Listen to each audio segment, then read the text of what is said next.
Hi guys, it's Ari. I am so sorry it's been a while since I've posted a video update. I haven't checked in for a while, so I'm checking in now. I hope everybody is doing great. I appreciate all of the shout outs and the comments and the emails that I've received, and even some of the Facebook friend requests that I've received since I've began posting videos. So I just want to thank all of my viewers and all of my fans out there that are continuously throwing their support behind me and really encouraging me through this transition. It's been close to 7 months now, and I don't know if you can see a change, but I have definitely noticed a huge change in a lot of different areas. And now that I'm at this 7 month period almost, I think it's really important to bring you up to speed and kind of give you a little bit of background as to what I'm going through. So you can, if you are beginning a transition, or you are maybe a few months behind me, maybe this is something that you can look forward to. But everybody is different in their transition, and the medication does affect people differently. So keep that in mind. I've noticed a lot of different change in the way that I would feel or perceive things emotionally. I notice that I'll catch myself crying a lot more to things that I perceive to be sad, news stories, and things related to just sadness all around. So that's been a huge change. I think my thinking has shifted a little bit, in the sense that I think I rationalize just a little bit more. I'm a little bit more articulate, and I think, just in the research that I've done prior to starting my transition, they always say that that chemical balance comes in, where the person who feels like he or she was born into the wrong body, one that suffers from identity crisis, that the medication helps balance out and really bring out the true individual, if you will. So I do feel like I am starting to notice little things that would indicate a more quote unquote me persona versus before I began the transition. So that's been really exciting.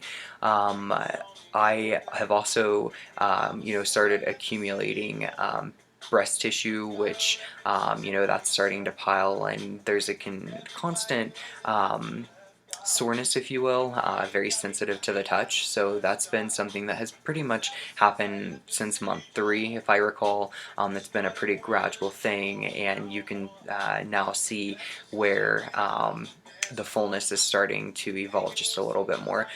So that's really exciting. My hair is getting a lot longer.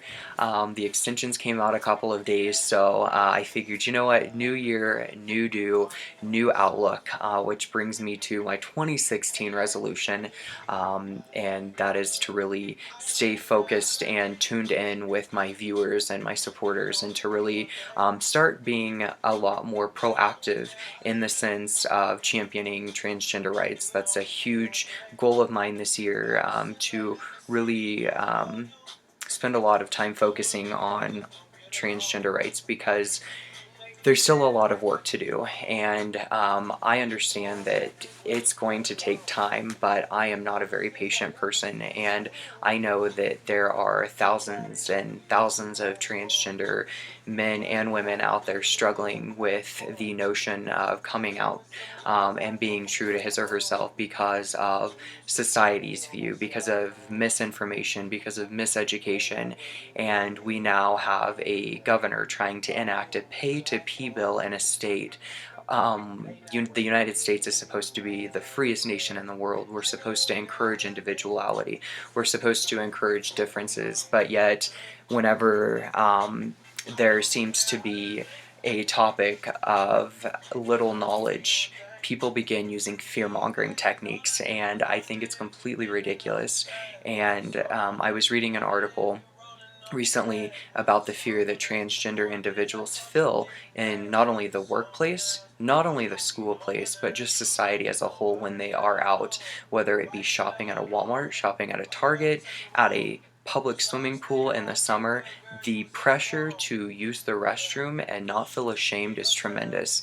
And might I add that 6 out of 10 transgender female and men end up committing suicide because the burden of coming out is so strenuous because of the pressure that society puts on the perception of transgender people. And it's my goal this year to really champion and advocate against things that are not beneficial to our cause, and to really focus on moving our cause along and helping people understand from an educational standpoint that, if I don't can't imagine one person wanting to or choosing to be different in this world because of the bullying, because of the mockery.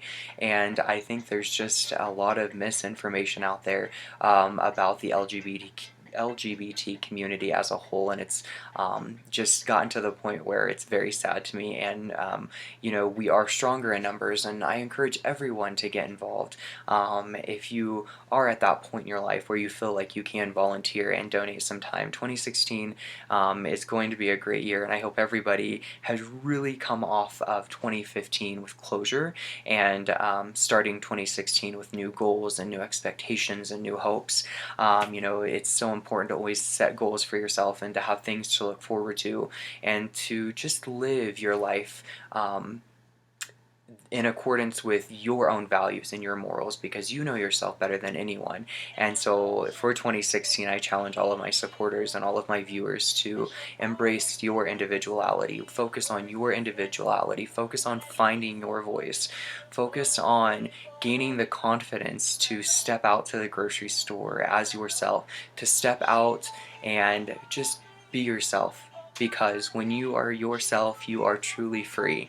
And so that's my challenge to you as we move into 2016. Quick life update. I recently moved from Kansas to Colorado. I now live in a little mountain village that consists of approximately 12,000 people. The change has been amazing. We've been dumped on with snow lately. It's gorgeous here, getting ready to learn snowboarding. So it's been a huge change from Kansas. I was, of course, sad to leave my family and friends, but I'm at that point where I realized that 2016 had to be a year of change for me. It had to be a year of championing transgender rights. It had to be a year of getting to a place that would enable me to take less time working and to take more time focusing on issues and matters that are very important to me. And so the move to Colorado consisted of all of that and more. It's a very beautiful, progressive, liberal town that consists of quite a few visitors throughout the year, because we do have ski slopes and just a lot of fun tourist things to do. Summer here is gorgeous. So I'm not going to name off the city. If you guys want to find me on Facebook and start following me, you can find all of my information there. I will warn, I'm probably not the most fun person. I try to be more empowering, if you will, but I'm starting to get a little edge here and start stepping up my little Facebooking forte, if you will, now that I'm starting to acquire a lot more viewers and a lot more supporters. So again, I appreciate all of you that have messaged me and encouraged me to get on Facebook. I'm starting to learn Instagram and Twitter, and now that I don't know how to use them, but to get more in adept with them so I can produce higher pictures and videos for my viewers, because again, this year I just really want to stay engaged with you guys and hear from you and hear your questions, and to assist anyone in a transition from start to finish as well as I can, even if it's just lending support or lending an ear. Gosh, I'm trying to think of what else I had to mention other than, moving. Another really exciting thing, and probably the best thing that happened to me at the very beginning of this year, was actually at the end of 2015. It was a wrap for me because I announced via Facebook to all of my family and friends that were not immediate, that I was transitioning and that I was going through a transition. And so it's been a really exciting time. It's been a huge burden off my chest. And life is short, guys, and I challenge you to make 2016 the best year yet. We have a presidential election this year. We're electing representatives and senators, so stay tuned to your local and your state issues and your national politics, because it all has a trickle-down effect or a domino effect in relation to, our rights and where we hope to be in the future. So, guys, stay strong, stay beautiful, and I will. You can expect to see a lot more videos and a lot more blogging from me in the year 2016. So, I hope everyone has an amazing weekend and stay fabulous. See you guys later. Bye.